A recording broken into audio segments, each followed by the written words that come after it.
Hey hi, ఈ small story for you guys.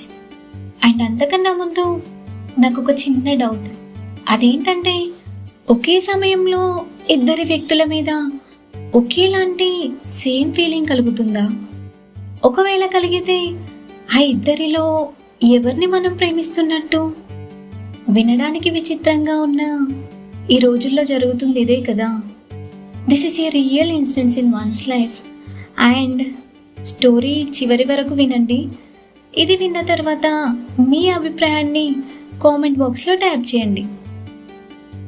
ఒక అమ్మాయి, ఒక అబ్బాయి ఉండేవారు. అబ్బాయి పేరు నాని, అమ్మాయి పేరు నందు.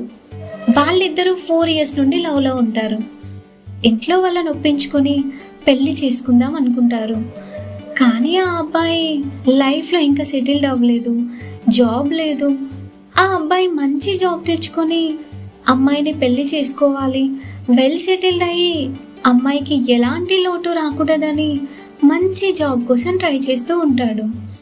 ఆ అమ్మాయి కూడా అబ్బాయికి సపోర్ట్ చేస్తూ ఎన్ని రోజులైనా వెయిట్ చేస్తాను కానీ నిన్ను మాత్రం వదిలేను అని చెప్తుంది. ఇదిలా ఉండగా ఆ అమ్మాయికి ఒక వ్యక్తి ఫ్రెండ్ లాగా పరిచయం అవుతాడు. ఫ్రెండ్ లాగా పరిచయమైన ఆ అబ్బాయి మీద ఆ అమ్మాయికి తెలియకుండానే ఫీలింగ్స్ స్టార్ట్ అవుతాయి. అలా ఒక 6 నెలల పాటు వాళ్ళ ఫ్రెండ్షిప్లో ఆ వ్యక్తి చూపించే కేరింగ్ని, ఇంకా తనకి ఆల్రెడీ జాబ్ ఉంది, లైఫ్లో సెటిల్డ్ అయ్యాడు, మంచి బ్యాక్గ్రౌండ్ కూడా ఉంది, తనని పెళ్లి చేసుకుంటే లైఫ్లో సెటిల్ అయిపోయినట్టే అని అనుకుంటుంది. రోజులు గడుస్తున్న కొద్దీ ఫ్రెండ్ మీద ప్రేమని పెంచుకుంటుంది. ఈ విషయం ఎలా అయినా తన ఫ్రెండ్ దగ్గర చెప్పాలని అనుకుంటుంది. ఒకరోజు తనను ప్రాణంగా ప్రేమిస్తున్న అబ్బాయికి బ్రేకప్ చెప్పేసి తన ఫ్రెండ్ పైన ఉన్న ప్రేమ గురించి అతనికి చెప్పాలి అనుకుని వెళ్తుంది.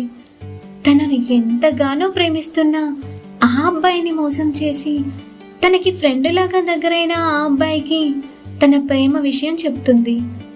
ఆ ఫ్రెండ్ అయిన ఆ అబ్బాయి అమ్మాయి మీద ఎలాంటి ఫీలింగ్స్ లేవని చెప్పి ఎప్పటికీ ఫ్రెండ్స్గానే ఉందాము, లేదంటే నీ ఫ్రెండ్షిప్ కూడా నాకు వద్దని చెప్పి అక్కడ నుండి వెళ్ళిపోతాడు. నిజానికి ఫ్రెండ్షిప్లో ప్రేమ అనే పదం వచ్చాక అక్కడ ఇంకా ఫ్రెండ్షిప్ అనే పదమే చచ్చిపోయినట్టే నాకు తెలిసి. అప్పుడు ఆ అమ్మాయి తనని ప్రాణంగా ప్రేమించిన అబ్బాయి దగ్గర ఈ విషయాన్ని దాచేసి తన లవర్గానే కంటిన్యూ అవ్వాలి అని అనుకుంటుంది. కానీ తన లవర్కి ఆ విషయం తెలిసిపోతుంది. అసలు ఆ అమ్మాయికి తెలియని విషయం ఏంటంటే, ఫ్రెండ్గా పరిచయమైన ఆ అబ్బాయి తన లవర్కి బెస్ట్ అని. తన బెస్ట్ అయిన ఆ వ్యక్తి ఈ విషయాన్ని ముందే ఆ అబ్బాయితో చెప్తాడు.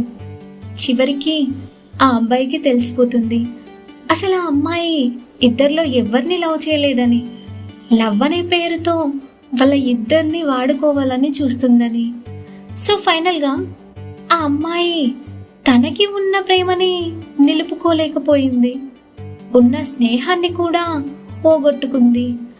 అందరూ అంటారు కదా, కర్మ ఇస్ ద బిచ్ అని. మనం ఏదైతే ఎదుటి వాళ్ళకి ఇస్తామో అదే మనకి తిరిగి వస్తుందని. తనని ప్రాణంగా ప్రేమించిన అబ్బాయిని మోసం చేసింది, తనని నమ్ముకున్న స్నేహాన్ని దూరం చేసుకుంది. చివరికి తన పాపంలో తనే పోతుందని చెప్పి ఆ అమ్మాయి చేసిన తప్పుకి తనకు బ్రేకప్ చెప్పేసి తన లైఫ్లో నుండి వెళ్ళిపోతాడు. నాకు ఇప్పటికీ అర్థం కాని విషయం ఏంటంటే, ఆ అమ్మాయికి ఒకే టైంలో ఇద్దరి మీద ఒకేలాంటి ఫీలింగ్స్ ఎలా కలిగాయి అని. స్నేహం వేరు, ప్రేమ వేరు. స్నేహం ఇంకా ప్రేమలో కేరింగ్ ఉంటుంది, కానీ వాటి మధ్యలో ఉన్న చిన్న లైన్ ఎప్పుడూ దాటకూడదు. దాటితే చివరికి ప్రేమ దక్కదు, ఫ్రెండ్షిప్ దక్కదు, ఒంటరిగా మిగిలిపోవాల్సిందే. నాకు తెలిసి ఈ రోజుల్లో నిజమైన ప్రేమ అందరికీ దొరకదు. ఎవరికి అయితే నిజమైన ప్రేమ దొరుకుతుందో వాళ్ళు చాలా అదృష్టవంతులు. నిజంగా మనల్ని ప్రేమించే వాళ్ళు మన లైఫ్లోకి వచ్చినప్పుడు దయచేసి వాళ్ళని వదులుకోకండి.